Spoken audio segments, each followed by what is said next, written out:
Today on Metaphysical Mississippi, we have Melissa Shakti and Mickey Bryant. They are the co-founders as well as trainers for the Foundations in Conscious Heart Hypnotherapy, and hypnotherapy where you're awakening your true self. They're going to be discussing an upcoming cohort class starting in January through March. Enjoy the show.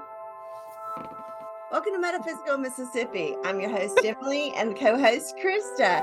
And today we have Mickey Bryant and Melissa Shakti. How y'all doing today? Hey, ladies. Good. Hi. Happy to be here. Yes. We're so I'm excited about today. Yes, we are. I know that we are going to get into something that you are launching. We're so excited to hear about the conscious heart hypnotherapy sessions that you have going on. I will let you two explain that and introduce it because it's a lot. It's a mouthful for me.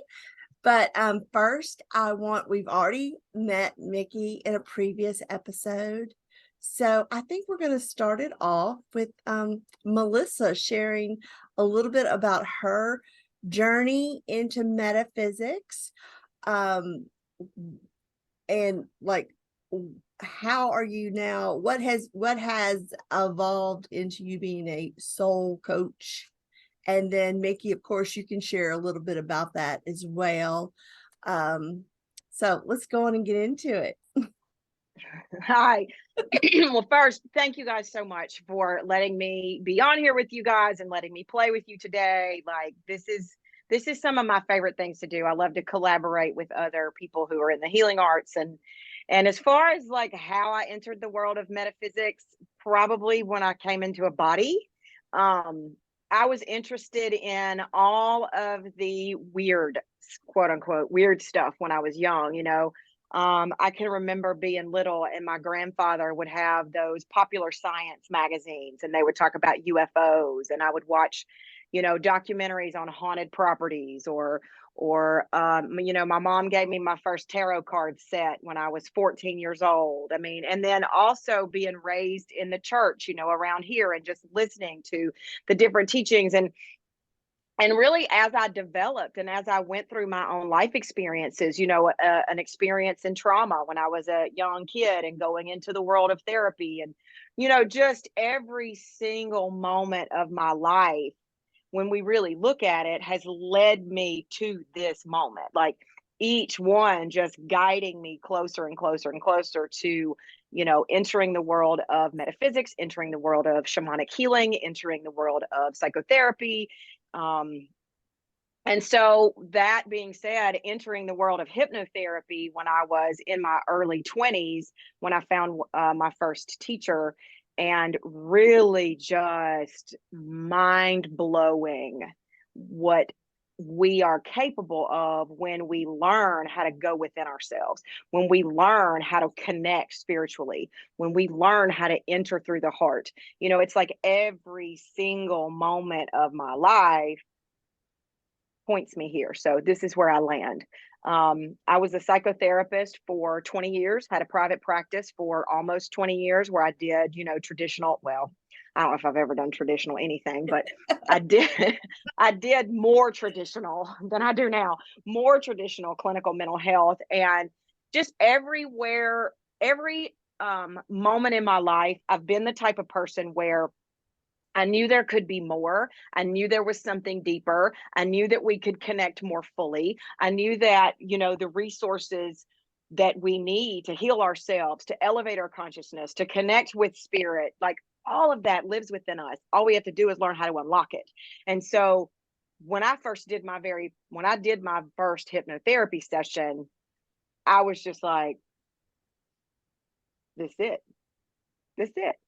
So I dove myself into that world as a client, then entered that world as a practitioner when I became certified, 20 something years ago.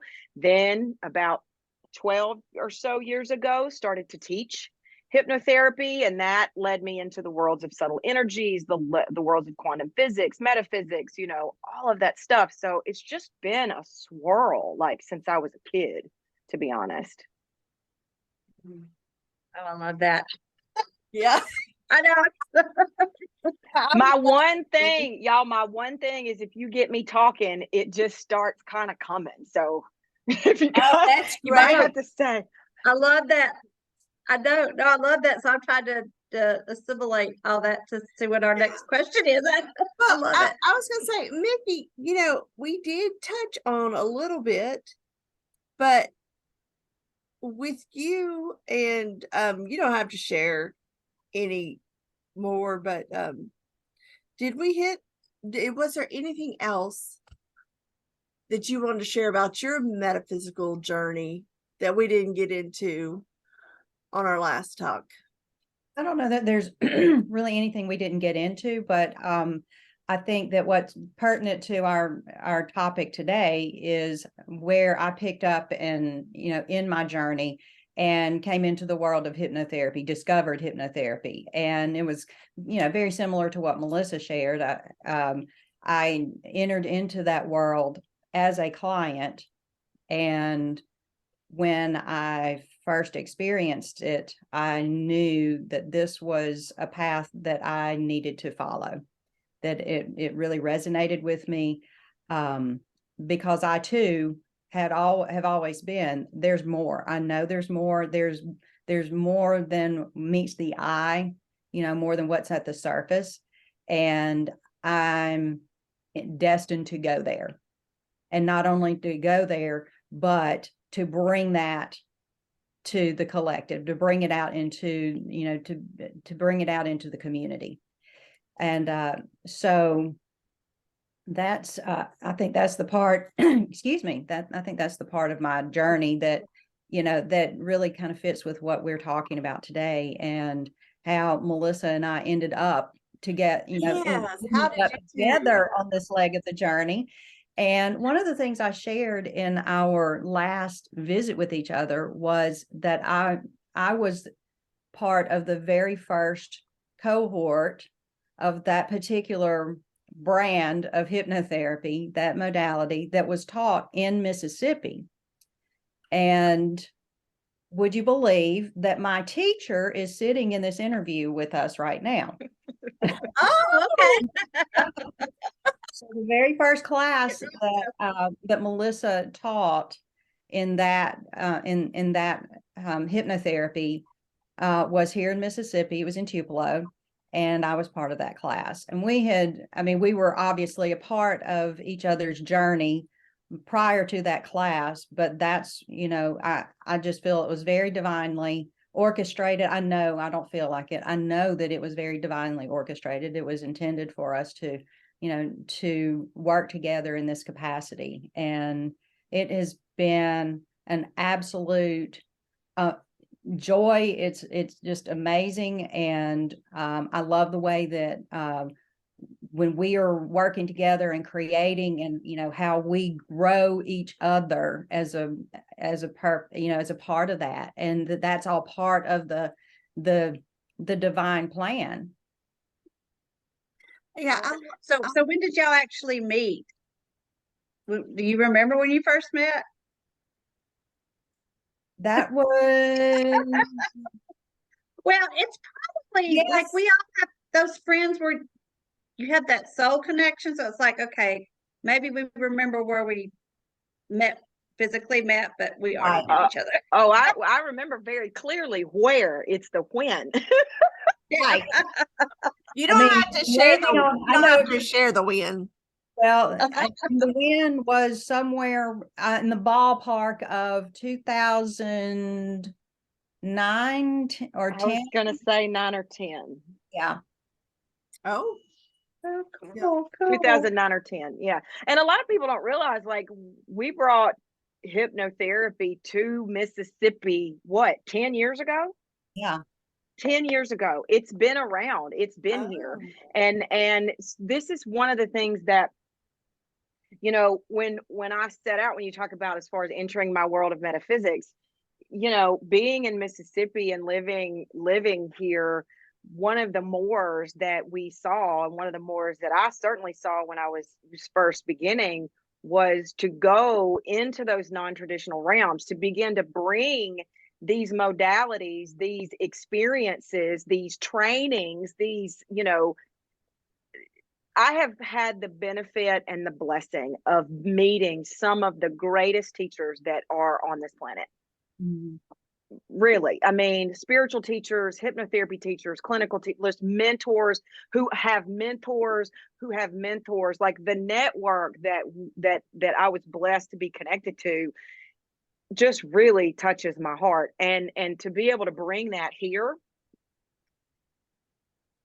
just opened up so much, and we want to continue to do that. We want to continue to inspire our community, our state, to understand that we don't have to go outside of our state to get certain things. You know, there's a mindset here that, oh, Mississippi's behind and Mississippi's backwards and there's nobody here doing this and there's nobody here doing that. But the problem is that we're here. And if you look for us, you will find it. So hypnotherapy training is not something new to the area. It's certainly not new to the world, but it's not new to the area either. Like you said, the very first cohort 10 years ago, wasn't it 2012? 2011. 2011. So over 10 years ago. And the truth is, from what I'm seeing, is so there may be some new labels of modalities coming into Mississippi, but Mississippi has been metaphysical all along. It's here. There's a lot of not just spirituality. We know we've got spirituality, but the exploring other realms and being open to different belief systems, philosophies, energies, all that. Like it's been here all along. It just has. Now. Well, it has, and it's not the thing about it is it's not separate from our religious base. It's not separate from our spiritual base. It's so embedded in it. I mean, it's so part of it. Just think about our grandmothers and our great grandmothers, and you know, the women in our community who were midwives and herbalists and spiritualists, and you know, the old wives' tales and all of the things that we do culturally, and all of the experiences that we have with each other and in this state. So, you know, I guess one of the things that I always wanted to do was, this is one of the things that we talk about for the class that we're going to discuss in a minute, is really demystifying these practices, demystifying these modalities, demystifying the mindset that these are separated from anything else that has to do with our culture. They're a part of it, and they're here, and they've been here. They've been here. And it's part of the land too, because before you know, before the colonists, before a lot of our DNA ancestors came here, there were other peoples here with a whole connection to the land, connection to other realms, connection to spirit, with their own traditions.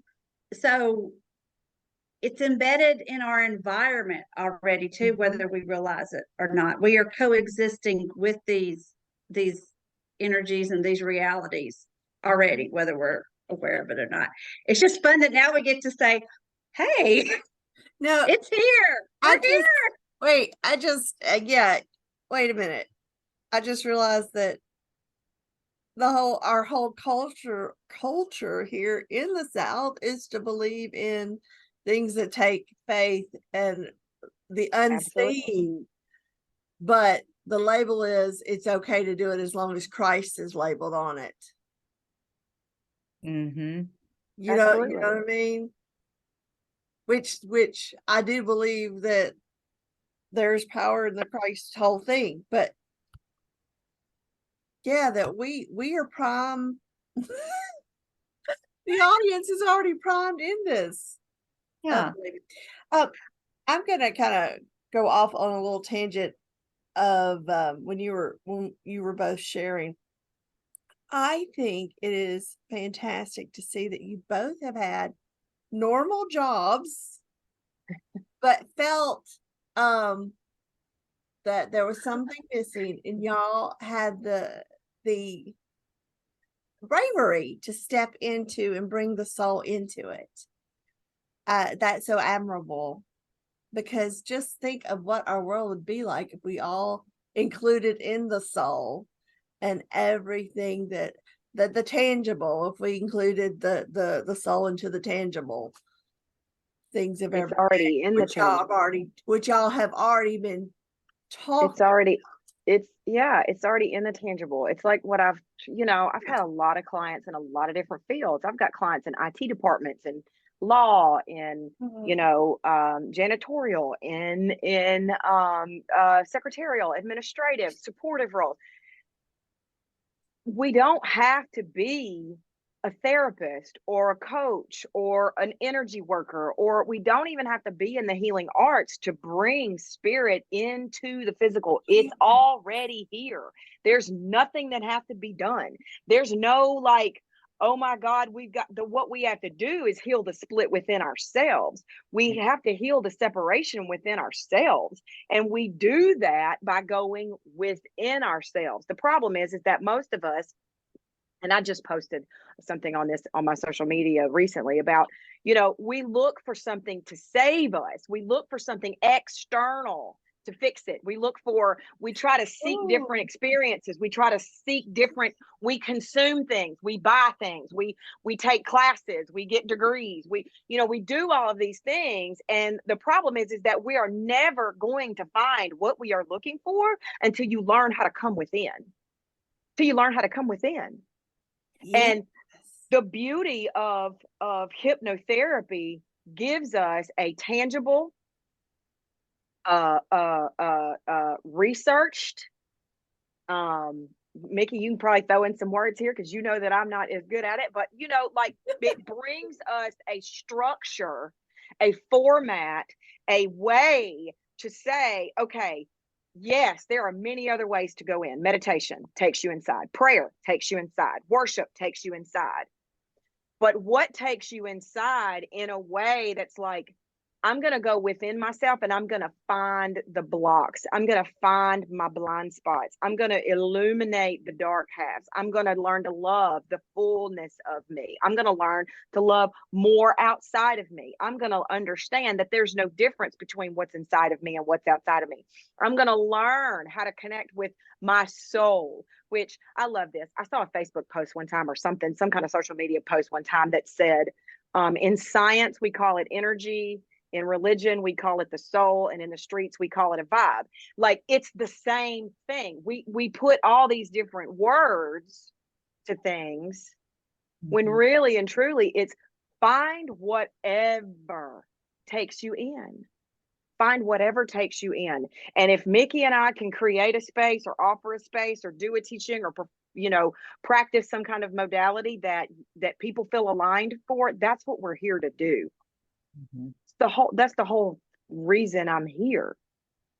Yes. I feel like that sometimes so the whole concept of self-realization and then spirituality may not always be the exact experience for someone, though I think they do go hand in hand, and maybe you need both. Maybe you need one to do the other. But I think a lot of us, or at least I'll speak for myself, we started a spiritual path, which I think we were all born on we were born, we came in spirit. So we were all on a spiritual path, whether we acknowledge it or not. But once we acknowledge or have the awareness of this spiritual path, I think for a lot of us, we do that because we feel like something's missing, or we're looking for that, like you said, Melissa, that savior or that guidance or that something. But then it leads you to this whole concept of self, and not everyone who is on a spiritual path are always ready and willing to tackle that self-realization, because that's a little, it's almost easier just to be spiritual, but that self-realization, to me, that seems like that's another level. You But know, you it's just can't, like, but see, this is the thing. What we do so often is do what we call spiritual bypass. yeah, It's where we are not willing to do, if you look at the chakra system, we work from the throat up, oh, it's beautiful, and oh, we're going to give it to God, and oh, I'm going to go meditate, and I'm going to have my mala beads, and I'm going to have my incense, and I'm going to do it all the right way. But the problem is you don't explore the self. Your spirituality has nothing to anchor itself into.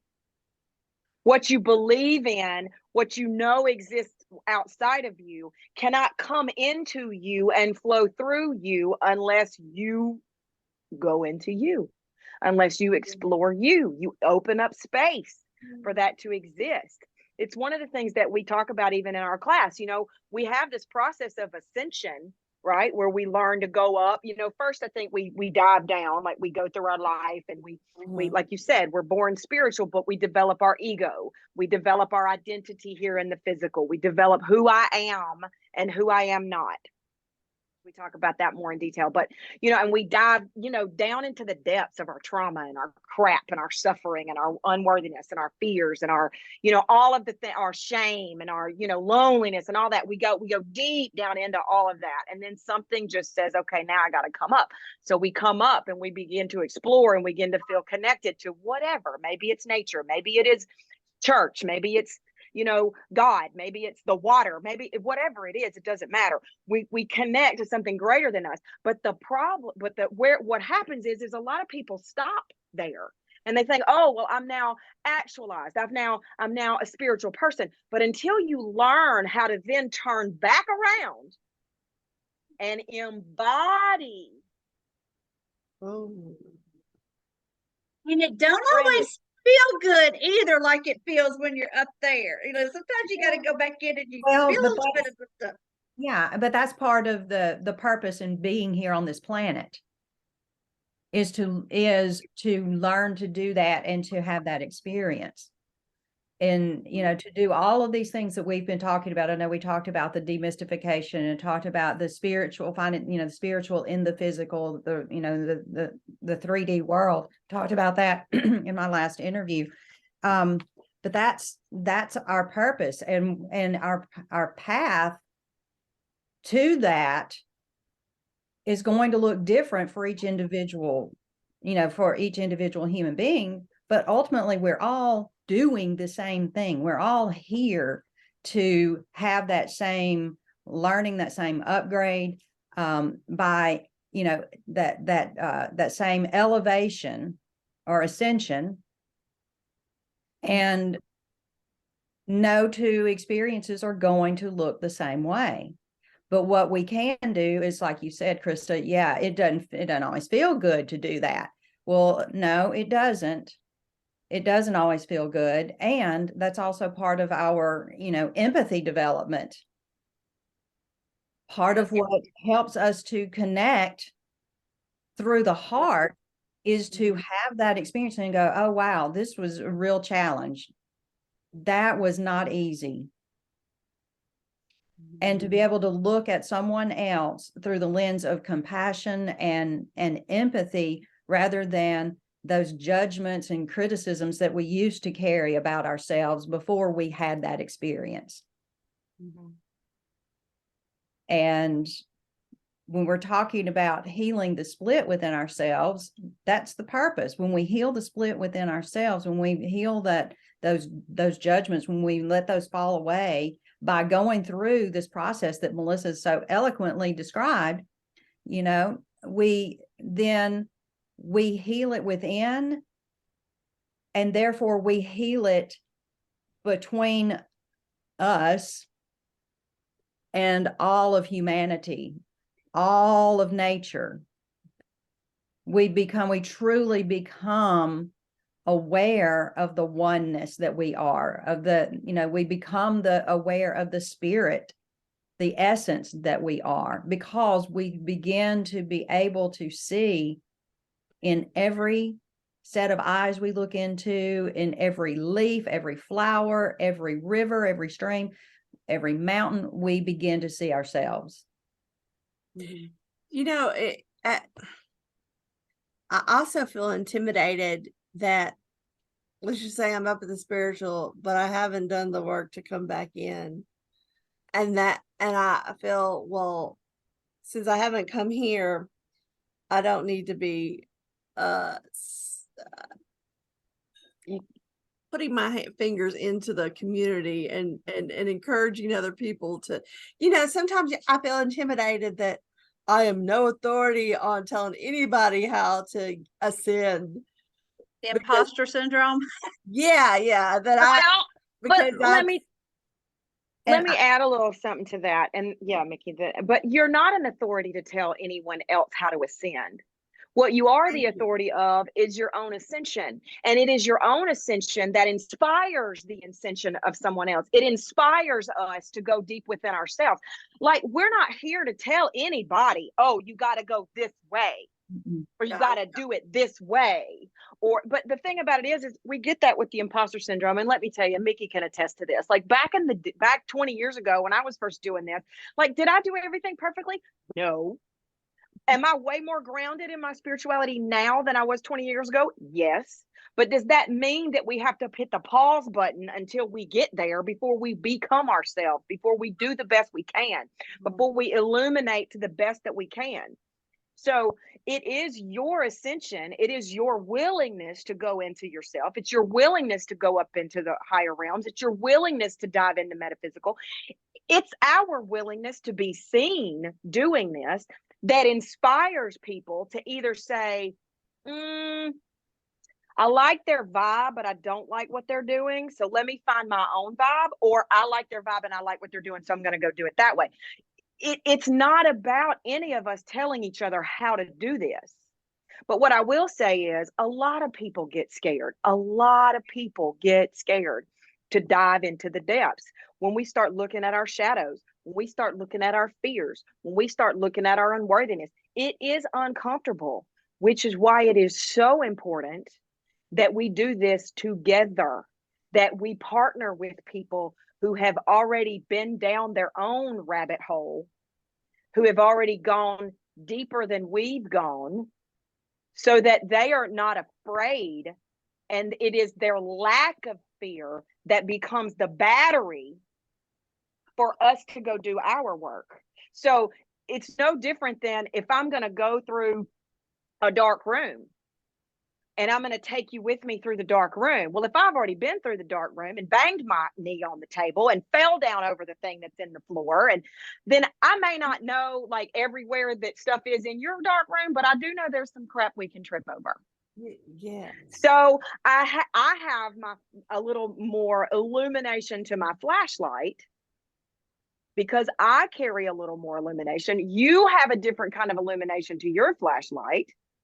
And when we take my light, your light, Mickey's light, so-and-so's light, this person's way of doing things, and we do this as a community, then we inspire and we become the battery, not to lift. I don't lift you, but my mere presence of the vibration that I carry. My teacher is the battery for me.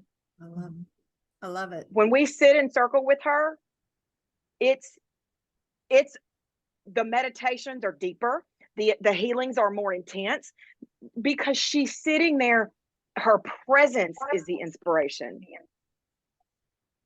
Your presence is the inspiration. It doesn't matter if you're fair, if you're scared, or if you're doing it perfectly. None of us are. Mm-mm. Oh, I love that. Yeah, we aren't. I mean, we're doing, Thank you. we're just doing, we're following that internal guidance that is our true self, that's our soul, that is saying it doesn't and it doesn't have any kind of judgments about whether you're doing it right or wrong or good enough or bad or too bad or whatever. It's that internal guidance is saying just do it, not necessarily even do it, be it. Be it. Be it. Yes. It is so our greatest teachers. So, like Melissa and I share a teacher, and when we, and as she said, when we sit in circle with her, her presence, it's just her being. I mean, we could sit and listen for, you know, we could sit in circle with her for two years solid straight every day for 2 years with her telling us what to do or telling us about her life experiences, but that's not what teaches us jack. Ooh. Our ego loves to hear those things and wants, you know, and it kind of has that craving for the knowledge or the facts and you know, to hold on to, but that's not what is teaching us anything. Our experience of her vibration is what is teaching us. And every person sitting in that circle is getting a different lesson based on what their path is, what the lessons are that they are here to learn in order to ascend. And in order to even more deeply and more fully embody the vibration of them, of their authentic being, of their essence.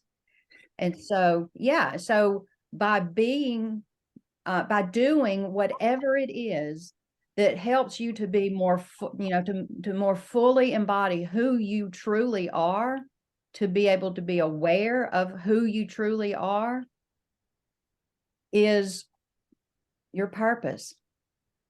Because whoever you are attracting into your world, both, you know, you're attracting or not attracting agreement, but you are in agreement at that soul level that we are going to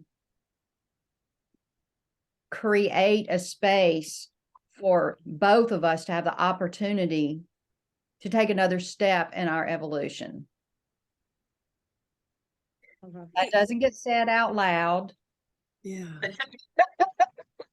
but that's what's happening. As you're saying that, the person who popped in my head as a teacher that I'm so, well, it was my granny, and exactly what you just said. And her way was reading her Bible daily and sitting on the front porch with her cup of coffee, but just being with her. And she never said she had all the answers. She never tried to step on judgment of, like, you know, she was asked, do you believe in, you know, that we can come back and visit, you know, will you be a ghost later after you die? You know, she's like, you know, always like, honey, I don't know. That's not for me to know. But, you know, but she was, you know, a Baptist, Southern Baptist. but you just pointed right. It was just her in the room. We've had so many maternal people that were our teachers that I take it for granted because I didn't realize that they were modeling ascension for us. Yeah. And that's why it's been kind of easy for me to step into it, because I've been modeled it all my life. Exactly. Sorry. No, I was like, okay, I'm assimilating that. Now, where do we go? Oh. Well, one of the things that we teach and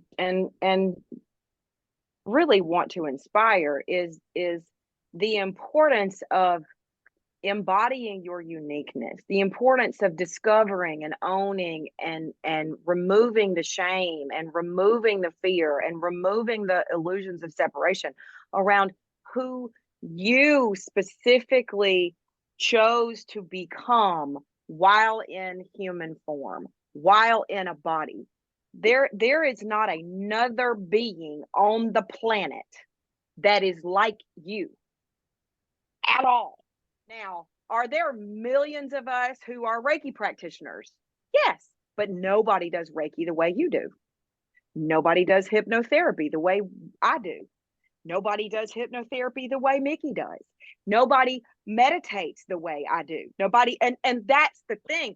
Where we have fallen, I guess I could say, is that we have become so fearful of not being whatever that Not we following. place Right.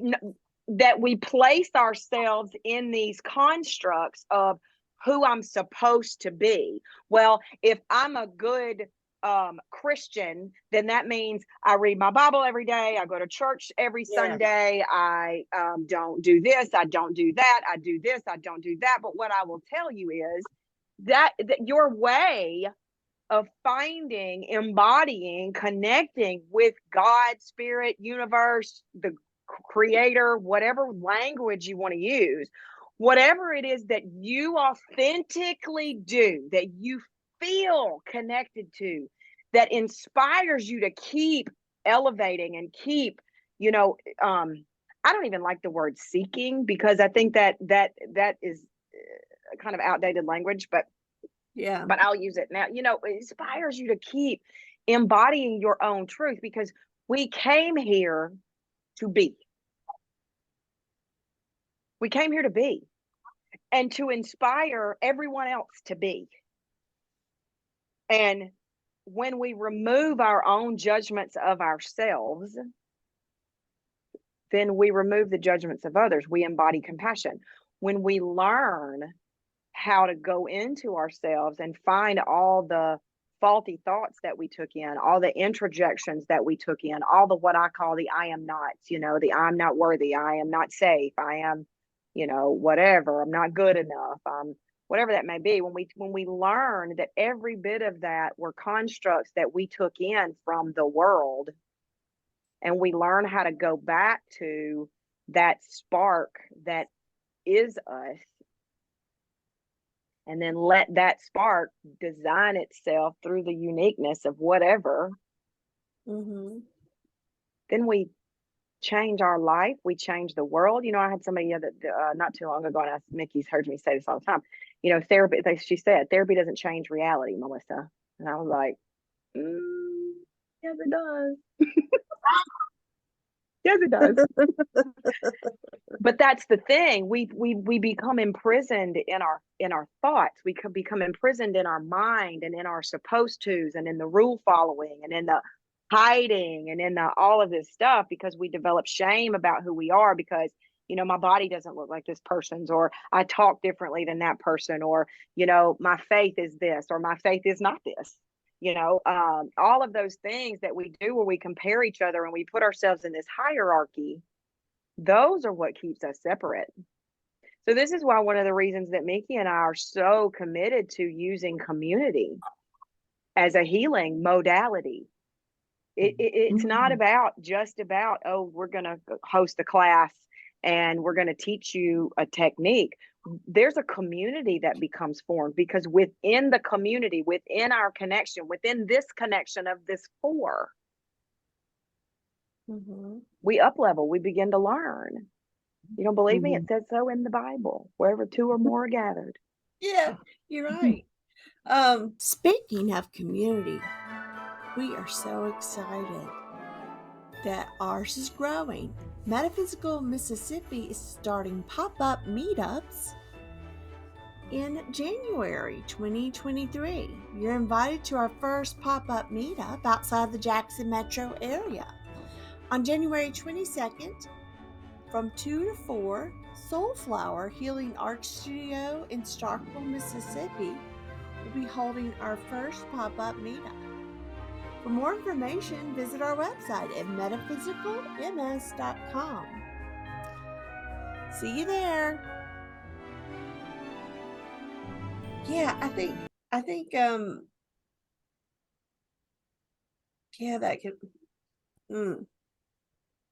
Now, when you Right. when you said about go with that, but hypnotherapy or therapy can't change reality, well, maybe therapy can't change the third dimensional constructs of the physical thing that's going on at the moment, but it changes our perception. And when our Which perception of reality changes, it changes our reality. It may not changes the change, reality. it may not change the fact that I'm behind on my car note and I got fired from my job and my spouse is abusive, but the as our perception changes, then we're able to do things that maybe we didn't know about Yeah. before therapy. So you're both Well, right. Well, and the other thing is it does begin to shift reality, because the moment we begin to change our vibration, the moment we begin to change how we view things, and we change our perception, and we begin to live from the soul, from the heart. The problem is that we have lived in us. We down here, like, the ego wants instant gratification. It wants the Yeah. moment that I change that, my lack consciousness, then all of a sudden I'm supposed to win the damn lottery. And that's not how it works. Third dimensional reality is slower. It's slower. We have to use patience, because does reality change like that? No, but what does happen is our vibration increases. How we view ourselves changes. How we view the world changes. And then our magnetism shifts and reality begins to change. Mhm. We have to wait for it, which is what we're not so good at, or at least I'm not. Yeah, I like it. this. I like it to this- happen right now. I like It's this like- patience stuff. Yeah, I come out of a hypnotherapy session going, whoa, okay, yes. And I walk out into the world, and yeah, my car note's still behind. And I don't like that, because that's not where I'm vibing anymore. Right. But what happens is that when we create something, because we are creators, when we create something, it gets created in the spiritual first. It gets created in the energetics first. And as long as we are holding that vibration and feeding that vibration through our energy, through our thoughts, through our trust, it becomes more and more and more and more and more dense, until poof, here comes currency. Oh, wow. Until poof, That's heavy. here comes I mean, someone that's- who wants to gift you something. Poof, here comes a soul that heard the call of your elevation, that says, "Ooh, I'm going to come and support this person by maybe you attract a new client, maybe you attract a raise, maybe, like, I have an example of somebody that I trust and love very much, who we talked for months about her lack consciousness and her fear of asking for more money and all of this stuff, but she wanted to ask for a raise. And so we were working on that unconscious perception of I don't deserve, right? Or people, this is the other one, somebody should come and rescue me. They should see that I need more money and just give it to me. I shouldn't have to ask. But we worked on all of that, in our relationship. We worked on all of that until finally she moved through all the anger. She came not from the place of ego that says, I deserve a raise and everybody here makes more than me, which is all ego fear. She elevated up into the heart, went and asked for a raise, got an $800 a paycheck.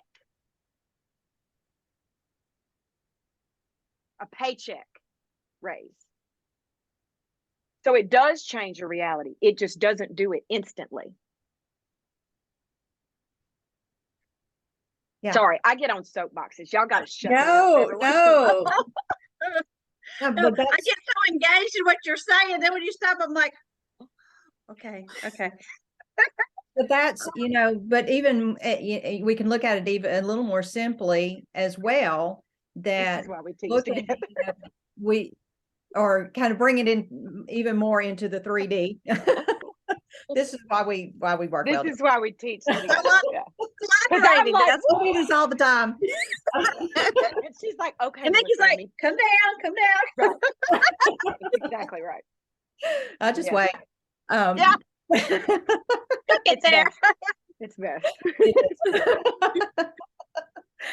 So, kind of wrapping back around to what Melissa was saying about why we're so focused on teaching and working in community, creating healing in community, is because, well, our one of our deepest desires and one of our deepest fears is about belonging, about not belonging.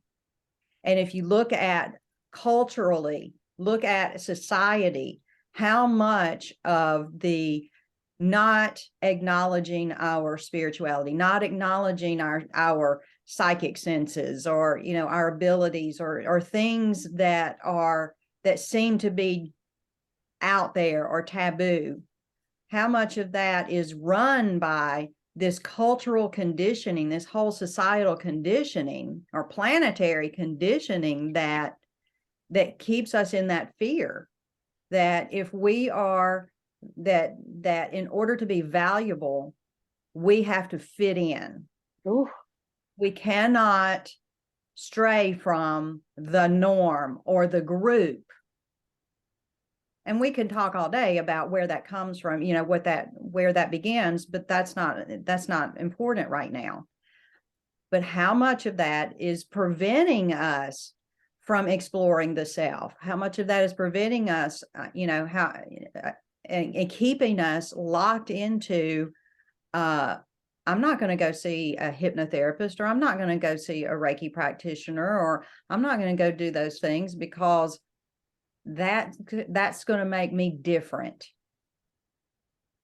Even though there's something in me that is driving me or guiding me to go connect with that person or that practitioner or that friend or, that stranger, and even talking to somebody at a gathering who might seem a little out there, a little different. So where does that, where does that shut down that heart connection? Where's that shutting down our connection to the collective and creating that disconnect? So what we do know is that our greatest woundings and our greatest healings happen in community. And so that's why this conscious heart hypnotherapy training is a cohort. It is a community that builds, and it's the reason, that is the reason that we teach it the way that we do. Is because it takes time to build that trust, and it takes time and exposure to each other, and it takes experiences of stepping in a more, in a gradual manner, stepping into exploring the self, exploring the true self, getting to know the true self, or meeting the true self. It takes time to be willing to go in and go, okay, I'm going to look at what my ego is screaming to me not to touch. But it takes building that, that foundation and that trust that it's okay to do that. And it takes feeling or experiencing the support of that community.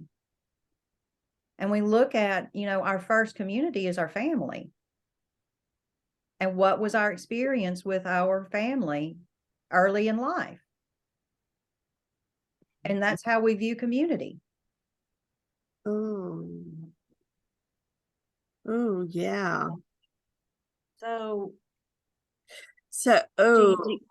I can only imagine. I mean, if the relationship in the family where there was not trust and there was violation, how can you ever trust another individual with the most intimate parts of yourself?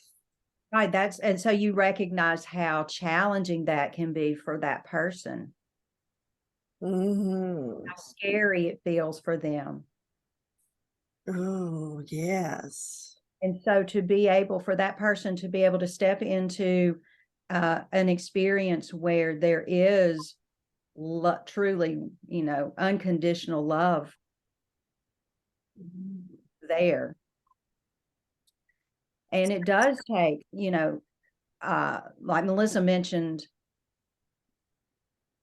the person or people who are facilitating a community, building a community like that, creating that community, it takes their having been willing to do exactly that. Mm-hmm. And so then the facilitators are the ones who are the battery, who are holding that vibration, illuminating, holding that bright flashlight and saying, it's okay, I've got you. Let's take another quick break. Make sure to catch up on all of our other episodes on our website. We have our podcasts, listed under the podcast archive page, as well as you can go directly to check out all of the videos we have uploaded on our YouTube channel. It's at Metaphysical MS.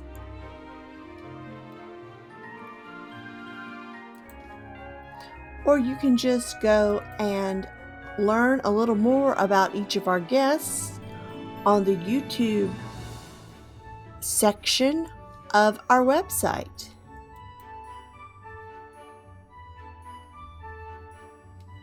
Now back to the show.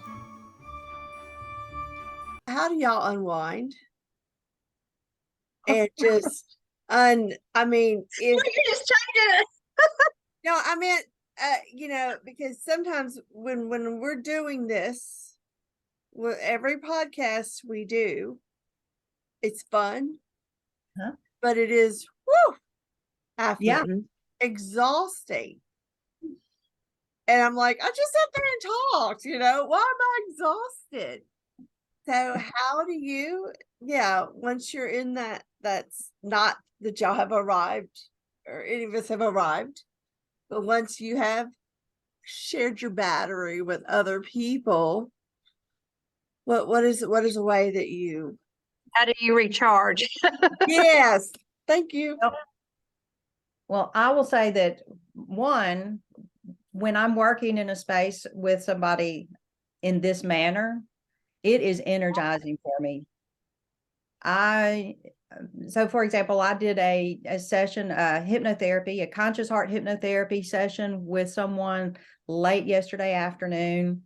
And when I walked out of here, I was like on top of the world. I was like, let's go.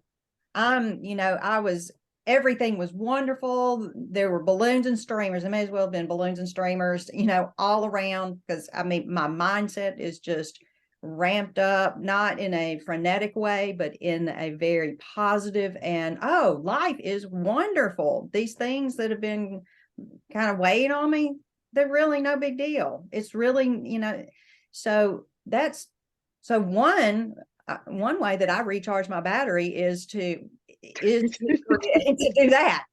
At the same time, it is also important to me to not step foot in the office, to not step foot into that facilitator, coach, or psychotherapist role and just play, to do nothing. Sometimes it is just to absolutely just sit on the couch and do nothing, which I do have kind of a hard time doing that for any period of time, but just kind of disconnecting from being in I'm not those roles, and in stepping out of that, going to the beach, travel. I love travel. That re-energizes me, to shift out of the energy of the roles that I function in and be in a completely different setting, to connect with family or with friends and just go do something that's just fun. So that's another way. Yeah, because everyone, even your client, they're going to get to that. This is a great reminder that as we all ascend, knowing how to just chill and be, I think we've touched on that, be and relax. I sit in the recliner and I have so many dang cats, but I love them, but they make me stay. Yes. Still, because if they're sleeping, I don't want to disturb them, so I can't move. So I have to stay. So that's what I buy. But it's the importance of in your training, when you're in the community setting and people are sharing, y'all also touch on how people can relax though, right? And be and rest. Yeah. And we can teach be and it's energy management as well. When we're first learning, when I was first learning, and we're being the battery with our own energy. And that's exhausting. It's exhausting. when what we teach and what we inspire other people to do is to connect to that space where you aren't the battery, as in you aren't the container of that energy, you are the conduit of that energy. And so when you open yourself to being the conduit of the energy, you receive twice as much as you give, which is why when we teach this class, we tell people, don't think that you're going to facilitate a hypnotherapy session at 7 o'clock at night and be able to go to bed by 9 o'clock. You're not. You're going to be wide awake and wide open because you have become the conduit, and spirit, the energy that is the healing, the energy that is the healer, is depositing in you the same time it is flowing through you. Oh, So the tiredness is when we don't understand how to manage our energy. It's when we are rescuing. It's when we are trying to do it ourselves. It's when we're not in the receptivity of it. And that's one of the things that we talk about in the class. We also talk about how to release energy, because the other things that we tend to do when we're working with clients is we take on, because lots of us are empaths, rescuers for sure. You know, what you're talking yeah. Mhm. And so what we do is we take on their experiences, we help carry their burdens, and we tote them home with us. And we're thinking about our clients in the shower, or we're driving down the highway, and we teach you how to have healthy energetic boundaries so that you have good energy hygiene. I tell all my clients, one of the reasons that I'm so great at confidentiality, thank God, one of the reasons that I'm so great at confidentiality is because literally, and this may hurt some people's feelings, but when you are in front of me, your records and everything we've done is right here with me. When you walk out the door, I don't remember anything we talked about. Because what I have done is built a system in myself where when I am working with you, now I will say this, they're in my field all the time, because if I have a client who's struggling, and you guys will know this, they'll pop into your awareness, and maybe a friend will, and you'll say, you know, I just wanted to reach out to you. And your friend will say, oh my God, I'm so glad you did. You did it at the perfect time. We're still connected, but I'm not carrying you. Right. about? Oh, so connected, connected and caring are not the same thing. They are not. No. And I need to remember that. Yeah. Carrying is codependency. You know, that's saying, I'm going to hold on to this and I'm going to fix it so that you will be dependent on me.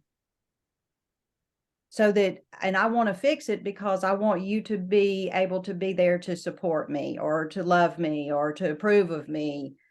yeah. Oh, Stay so you won't abandon me. And so yeah, so we teach about that in this training. And I don't know if you kind of want to know a little bit more about the setup of please do. And this might be a good time for y'all to we could keep yeah. talking about all these We could literally be on this important. thing all day long. Yeah. Y'all could just teach a class right now. No. So it is. What's a teaser? So the class, the whole program is called Foundations in Conscious Heart Hypnotherapy. And that's our base level training, which is what is coming up, starting in January. And I'll give you the dates in just a minute, but just to kind of give you a rundown of kind of how it is structured. It is not traditionally structured like we've been talking about. It's very much community based. So the classroom instruction that is set up to be, and it's a train the trainer, or heal the healer, train the trainer kind of model. And so we meet for classroom instruction in 3 different modules, and we separate it out because we want to make it very doable and not overwhelming. Both of us have had the previous experience of, I know both of our foundational trainings in hypnotherapy and other modalities were pretty overwhelming. I mean, it's a whole lot of energy, a whole lot to take in and process and learn in a very short period of time. It was all compressed into just like one block of time.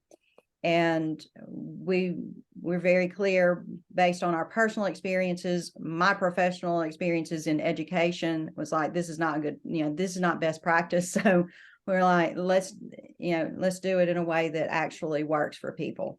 So we meet in 3 module settings for our classroom instruction. The first 2 modules are online, so they're via Zoom. They are all 3 experiential. So in order to learn the processes, in order to learn the framework and the foundations of conscious heart hypnotherapy, the students or participants are engaging in experiences that they will be facilitating, and they are also facilitating processes from the very beginning, from day one. So we're building that healing, building that internal capacity within the student from day one.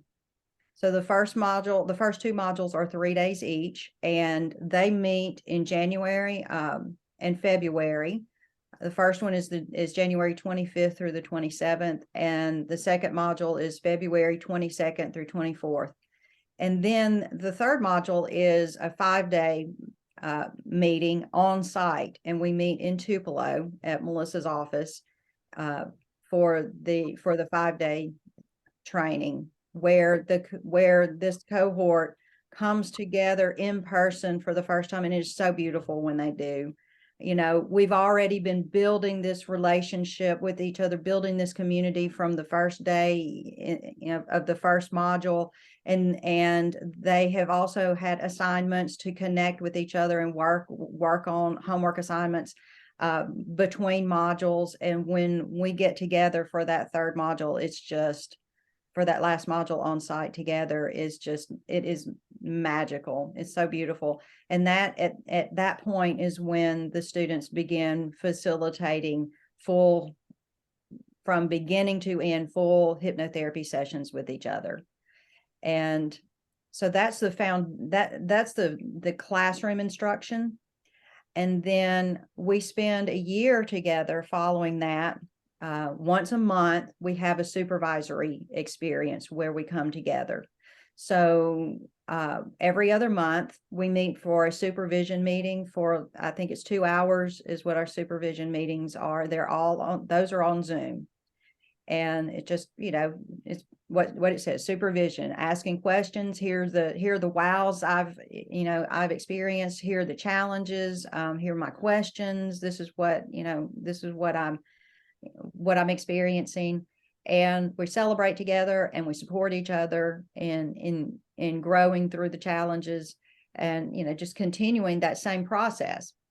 And then the months in between, we host what we call our conscious development days, and that is a full day, morning to late afternoon on a Saturday, and we meet in person for those who are able to meet in person. So it's a hybrid. If we've had students from Seattle who are in our class, and in Ohio, one of our teachers lives in South Dakota. So our conscious development days are a hybrid. We have some students on Zoom, we have some students in person, and work together.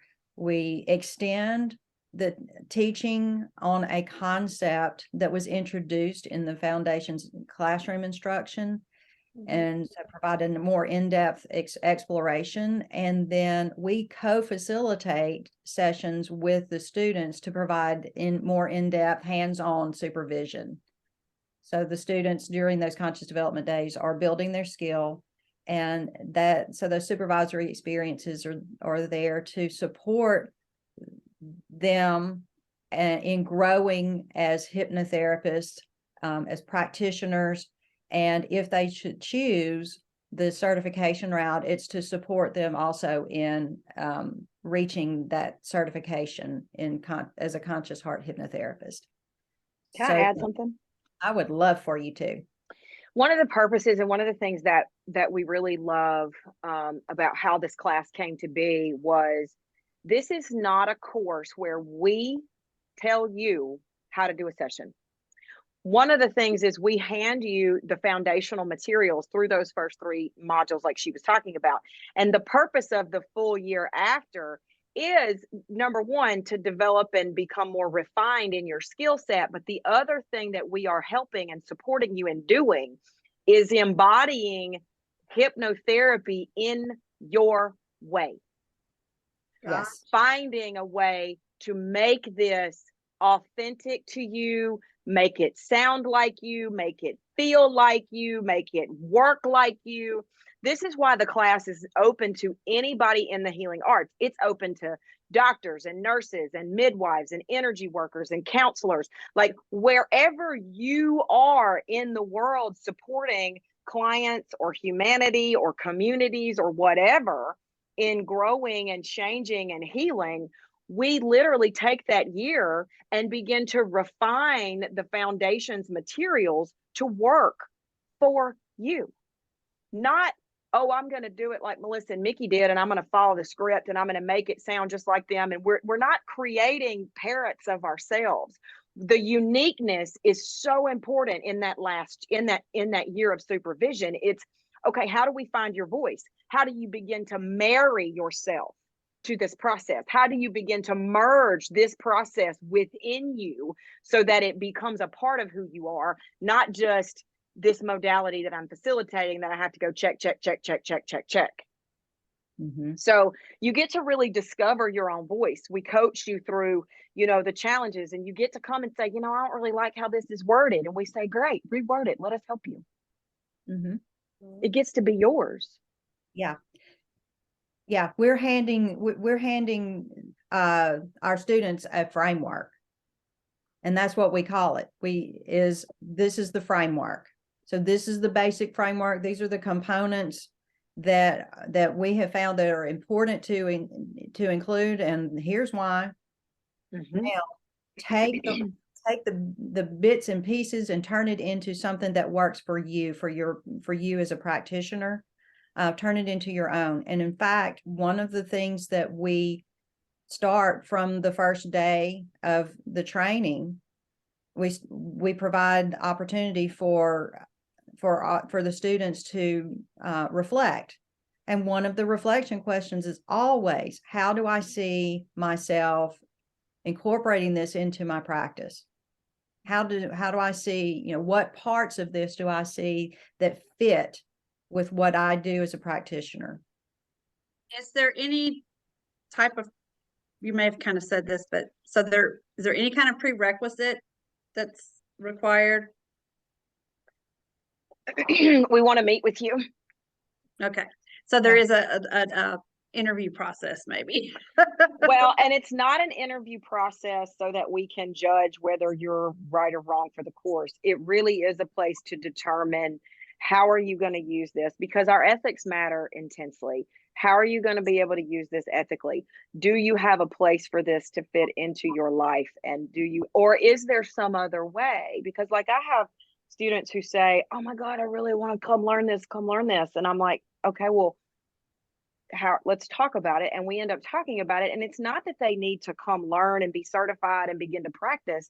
They're just wanting the work. So maybe I refer them over to one of the coaches and I say, you know what, go do a little coaching first, go do a little exploration here first.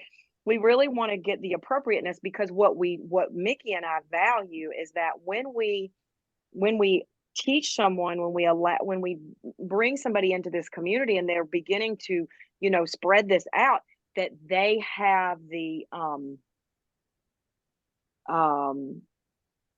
I don't know how I'm trying to say this, Mickey, you can probably help me, but it's like the appropriateness of being able to hold it, because you're not just going out there facilitating sessions, you are holding souls.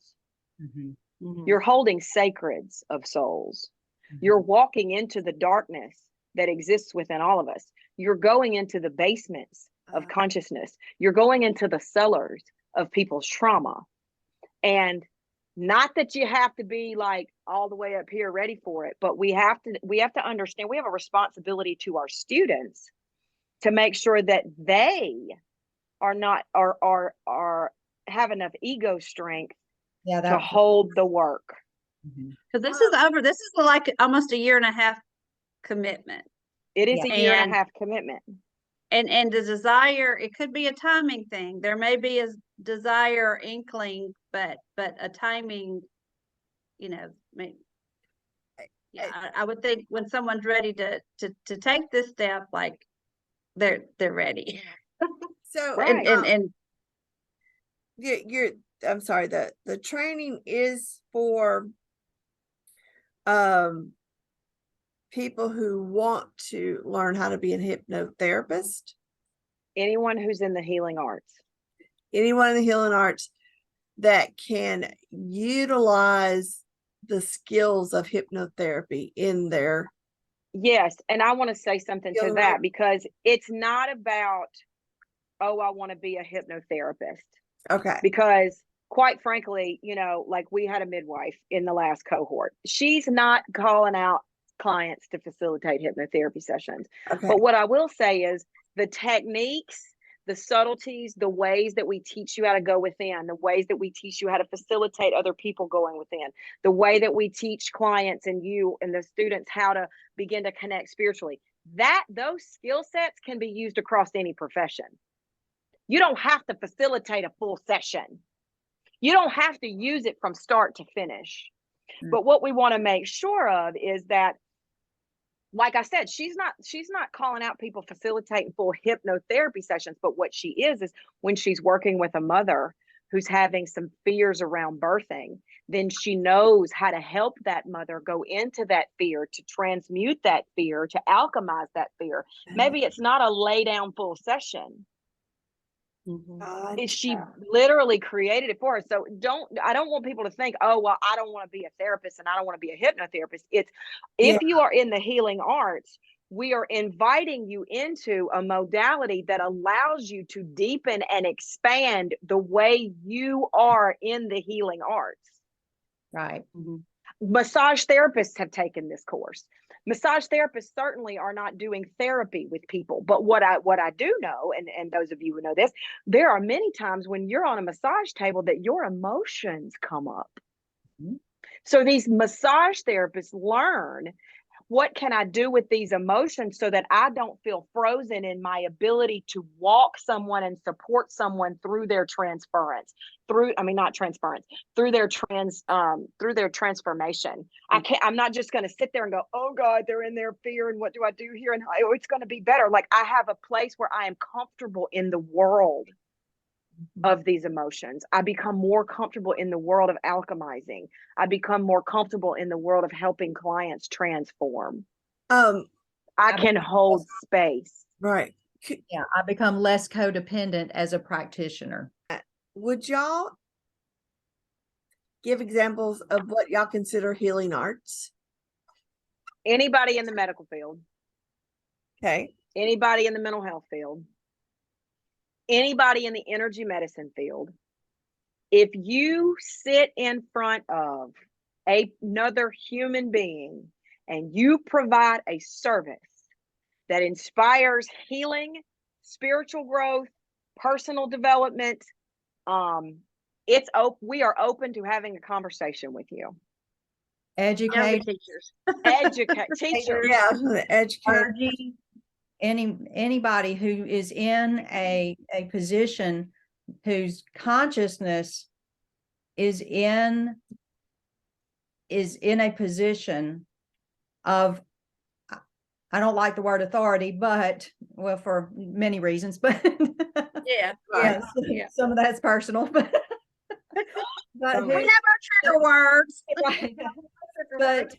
but anybody whose consciousness is in that, I think we talked a little bit about that assumed power differential, who has power, authoritative power in someone else, in another human being's experience Oh, in the healing arts. So you think about that and what all that can encompass.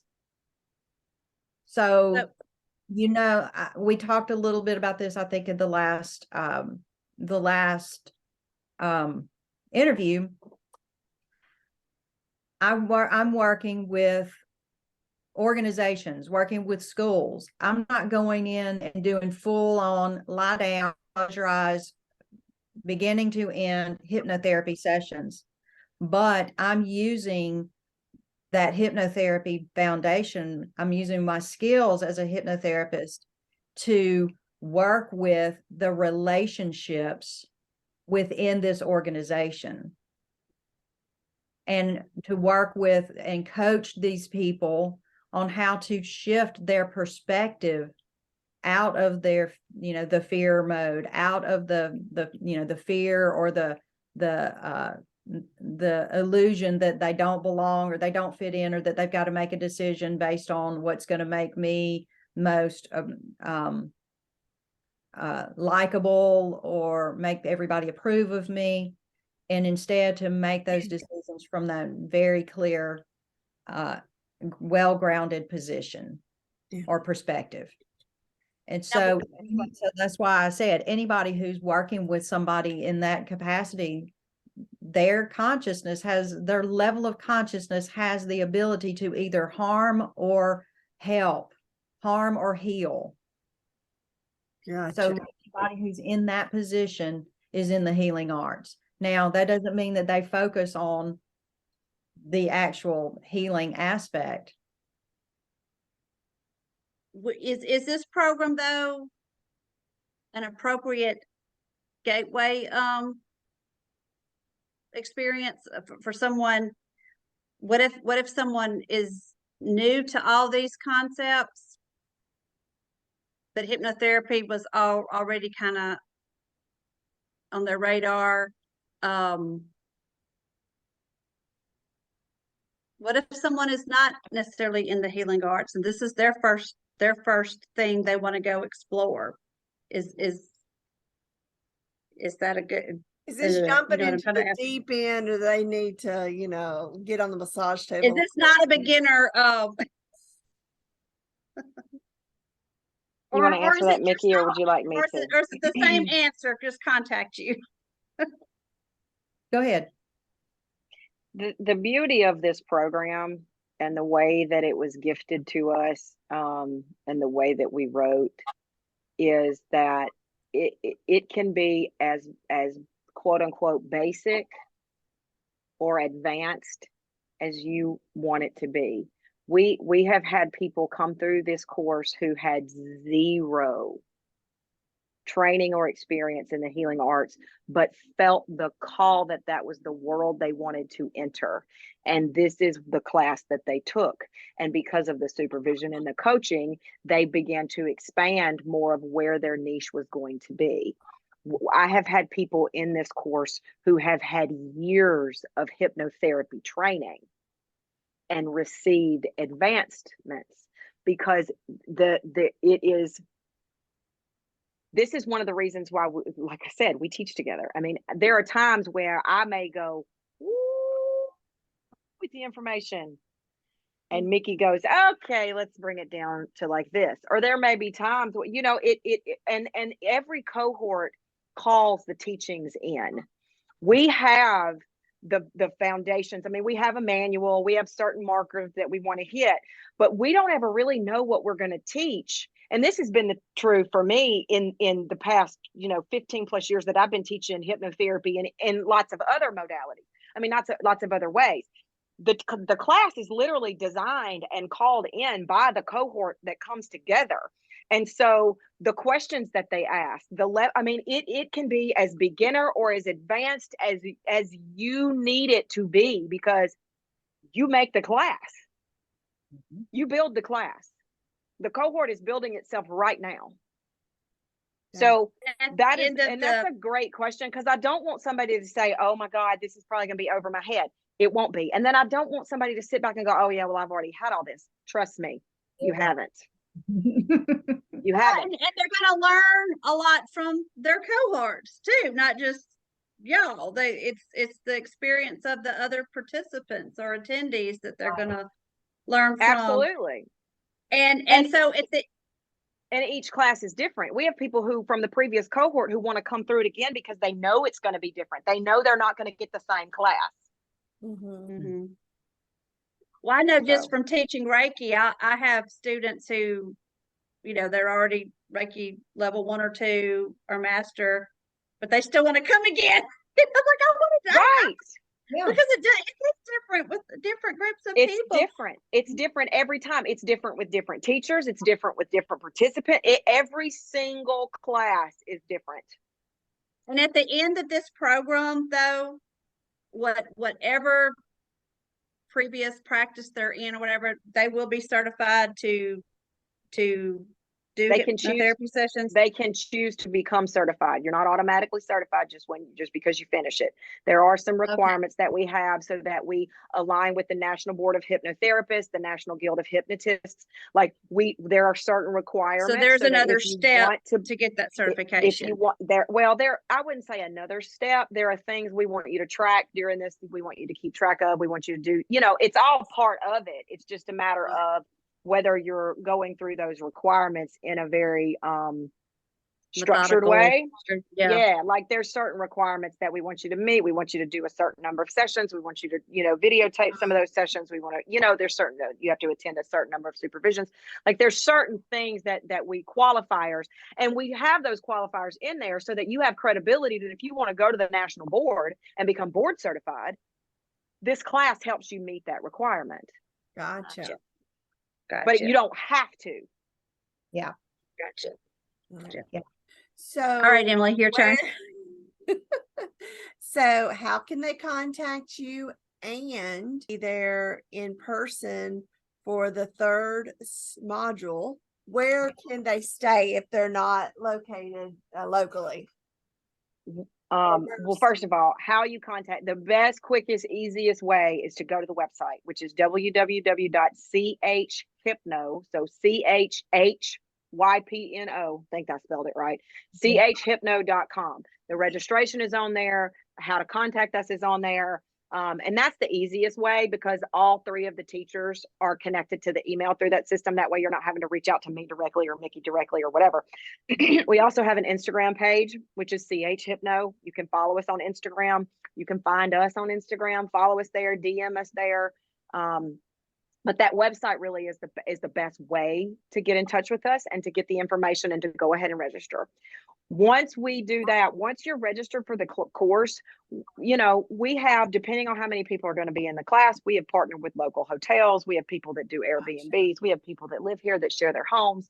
The cohort really becomes such a family that what happened for most of our cohort in weekend 1, they were all like, okay, where are we going to stay? And they're all trying to make these travel arrangements. But by the time weekend 3 got here, they're splitting Airbnbs. They're like, oh, come stay at my house. So we work out the lodging in a way that's budget friendly to you. Budget friendly to you. You are responsible for your own travel. We don't make any of those arrangements for you. But we certainly help and support you. There's beautiful hotels. There's amazing places to be here. Gotcha. There's actually And that's 2 hotels. There's 2 hotels within walking distance of my office. Good. But don't Okay. expect to be sleeping on your couch. Right. Not my couch. Right. Mine is- Maybe one of your cohort members' couches, but certainly not my couch. And I'll add, there's a telephone number if you would like to have that, 662-268-8129. Wonderful. Wonderful.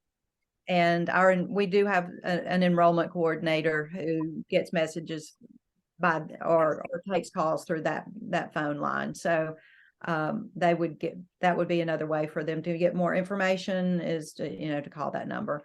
And I think we sent out a list to our cohort right before the final class, the final module last year, that here are some places to eat. Here are some places to check into for, these are good places to explore for lodging and so on and so forth.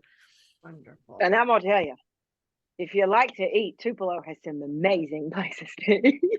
Come hungry, huh? That's definitely come hungry and eat local. We're having trouble with that because when doing this type of work, I don't know about y'all, but when I'm doing energy work, I am voracious. Like I get so hungry. So it's a good place to be when you when doing this kind of work. Okay, we're going to take our final break. Make sure to visit our website, metaphysicalms.com, and check out our events calendar page. From there, you can also check which month you want to see what's going on. Also, hover over an event on the calendar to see more details. And if you have an event coming up and you want to submit a listing, go to Submit a Listing page.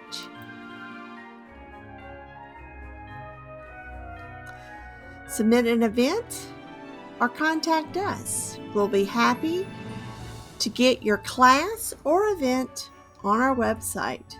Now back to the show. What other offerings are you doing right now? Like Oh. what's your day job right now? My day job right now is I provide coaching for whoever is vibing with what I do, man. Like I dive heavy deep in relationships, heavy deep in what I call the sacred love container. I have a session, an offer that I call Ignite Your Soul Fire, because and you guys can follow me to get more information about this, but I really work with igniting that fire that lives in all of us, igniting and connecting us with the soul, you know, alchemizing your trauma. I tell people all the time, like I had somebody last night who was looking to work with me and she's like, I want you to teach me how to deal with my anxiety. And I'm like, I don't do that. I don't teach you how to deal with anything. I teach you how to heal it. I don't teach you how to cope with your depression. I don't teach you how to cope with shame or cope with fear. I don't do that. I don't do coping. I do healing. I teach you how to become the healer of yourself. I teach you how to become the healer of your community. I'm your biggest cheerleader. I dive into the depths of your shadows.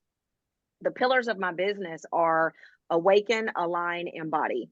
So wherever you are on your own journey, whether you need to step into awakening, which is that part of it that goes, oh my God, I don't have to live like this. Oh my God, you know, my trauma doesn't have to be how I suffer. Or alignment, where we begin to kind of bring in our spiritual connection, or where we said, I've been doing this for years. I've been on a journey for years. I want some support in embodying. And so I walk with people through those three levels until we get to the point where we step into sovereign leader. We step into the place where now it's not I'm teaching you, it's we are collaborating with one another. So I have offers from, you know, I don't want to invest, you know, time and money to I'm going to go all in.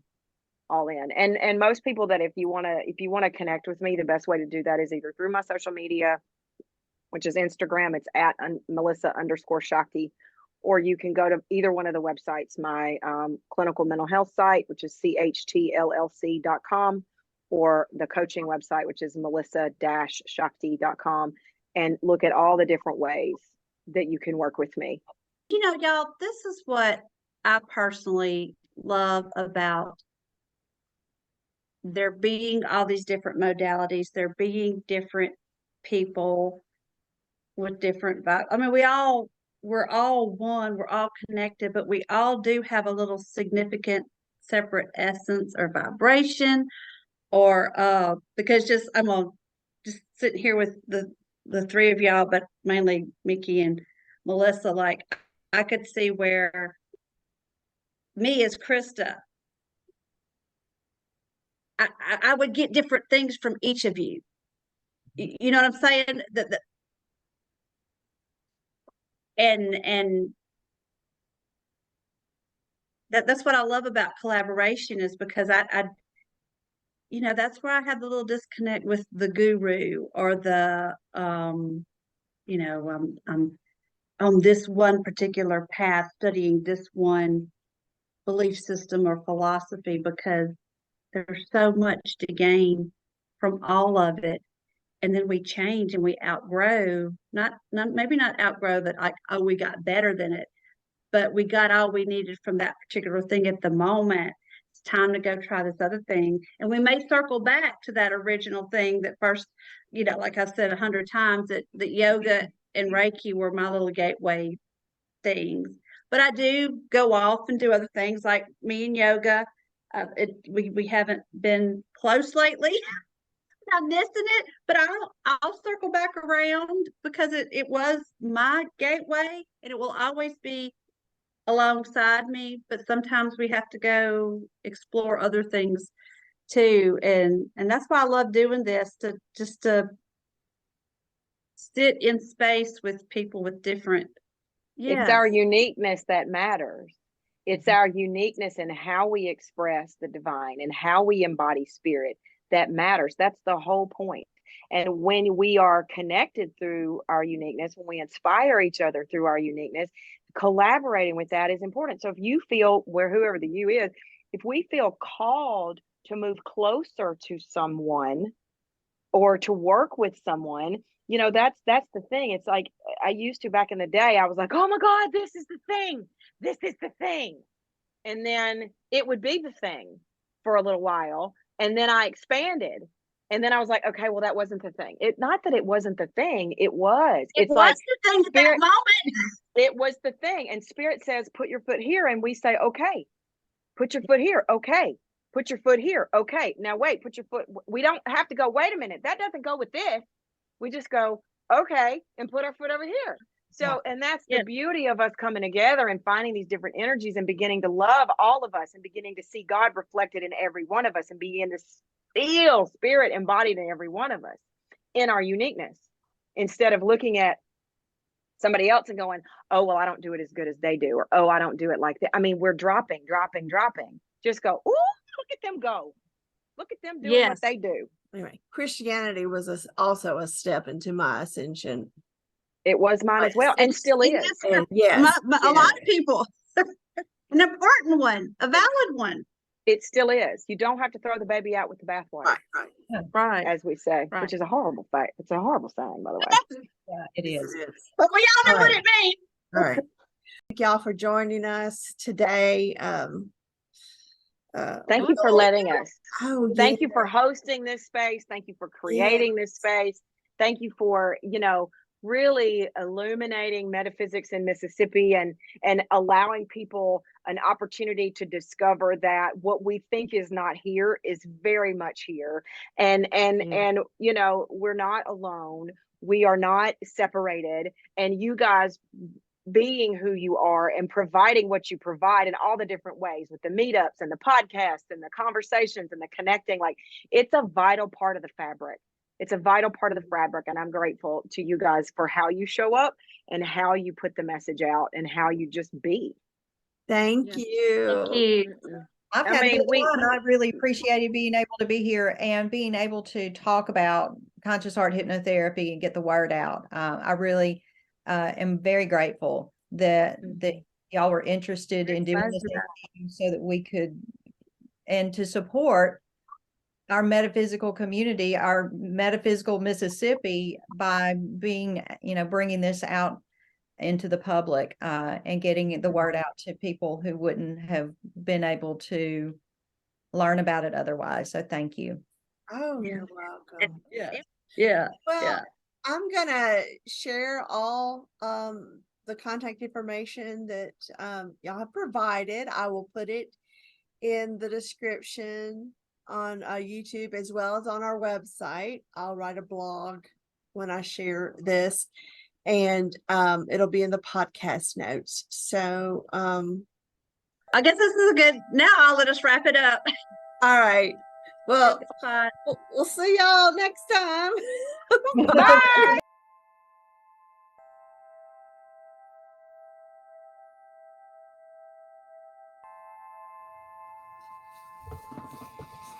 The views expressed by guests are their own, and their appearance on the program does not imply an endorsement of them or any entity they represent.